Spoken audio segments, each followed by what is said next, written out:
पूर्णमदः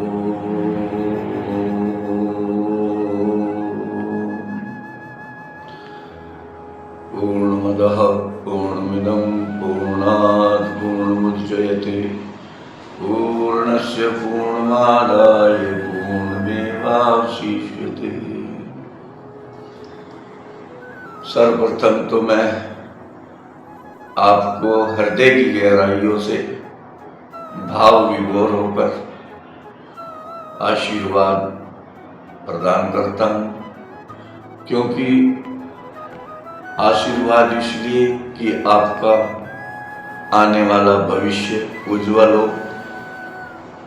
इन्हीं कामनाओं के साथ मैं आपको आशीर्वाद देता हूँ। और आज हम जो देख रहे हैं कि मानव भयग्रस्त स्थिति में है, चाहे वो मृत्यु का भय है, चाहे वो अन्यत्र किसी प्रकार का भी भय है, तो हमें भय से कैसे मुक्ति मिलेगी? तो इस पे प्रश्न है कि भय से हम कैसे बचें। तो मैंने जो सर्च किया, मैंने जो अनुभव किया, जो मैंने शास्त्रों के अध्ययन किए, अन्यत्र दर्शन शास्त्रों को देखा, तो सबसे अच्छा जो मुझे लगा कि वो मेडिटेशन है, ध्यान है। अगर हम अपने 24 घंटे में से 1 घंटा भी ध्यान की तरफ, नियमित रूप से ध्यान की तरफ जाते हैं, ध्यानावस्था की तरफ बढ़ते हैं, तो ध्यान से हमें ज्ञान की उत्पत्ति होती है। और जब ज्ञान होता है तो उसको मृत्यु का ज्ञान, उसको वर्तमान, भूतकाल, भविष्य का ज्ञान, तो उसको ज्ञान प्राप्त होने लग जाता है। वो स्वतः ही हर कार्य से अभय होने लग जाता है, क्योंकि उसको सत्यता का ज्ञान होने पर सत्यता का पता लग जाता है। तो ये निज अनुभव की बातें जो मैंने शोध किया, वो मैंने आपके सामने आज रखा है। तो आपको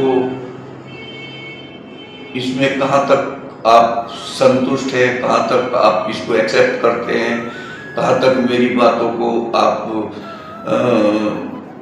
बातों से आप संतुष्ट होते हैं, तो ये सब तो आपके ऊपर निर्भर करता है।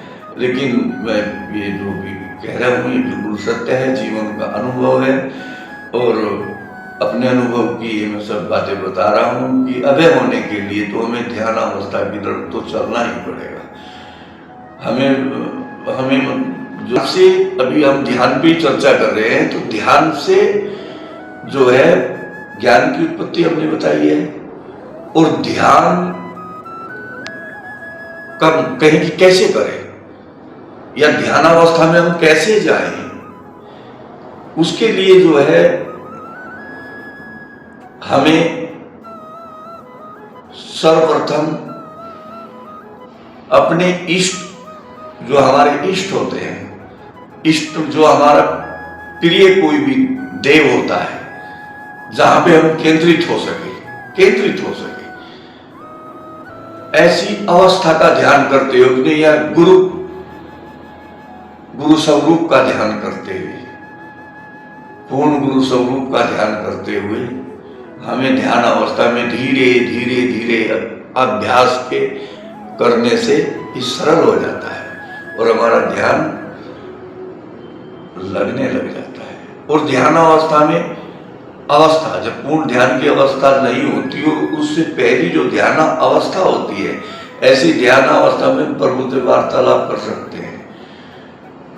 हम कहें कि प्रभु से वार्तालाप कैसे होगी, तो जैसे हम ध्यानावस्था में प्रभु से वार्तालाप करते हैं, तो हमारे कुछ प्रश्न होते हैं जीवन के, हम भगवान के सामने ध्यानावस्था में हम भगवान के स्वरूप को उपासना विधि के क्रम से उनको साक्षी मान के उनके सामने अपना प्रश्न रख देते हैं कि भगवान हमारा ये इस प्रकार का धर्म का कार्य है, या भगवान हमारी बेटी की शादी का कार्य है, या प्रभु हमारा ये दिव्य कार्य है, या भगवान हमें सद्बुद्धि दे दीजिए, या हम जो भी अच्छे गुण, जो भी ध्यान अवस्था में प्रभु से वो रखते हैं, तो उन हमारे प्रश्नों का उत्तर हमें प्रभु भी ऐसे ही देते हैं जैसे हम दे रहे हैं। उनकी तरफ से भी ऐसे ही आपके कानों में आकाशवाणी हो जाएगी, सुनाई देगी कि क्या कह रहे हैं, क्या उत्तर है। उन सब बातों का आपको उत्तर निश्चित मिल जाएगा। ये मैंने अनुभव अपने जीवन में किया है, मैं अनुभव की बात बोल रहा हूँ। और इन्हीं शब्दों के साथ बहुत मैं आप सबका धन्यवाद करता हूँ और भगवान से प्रार्थना करता हूँ कि आपकी रात्रि मंगलमय हो और आपका भविष्य उज्जवल हो।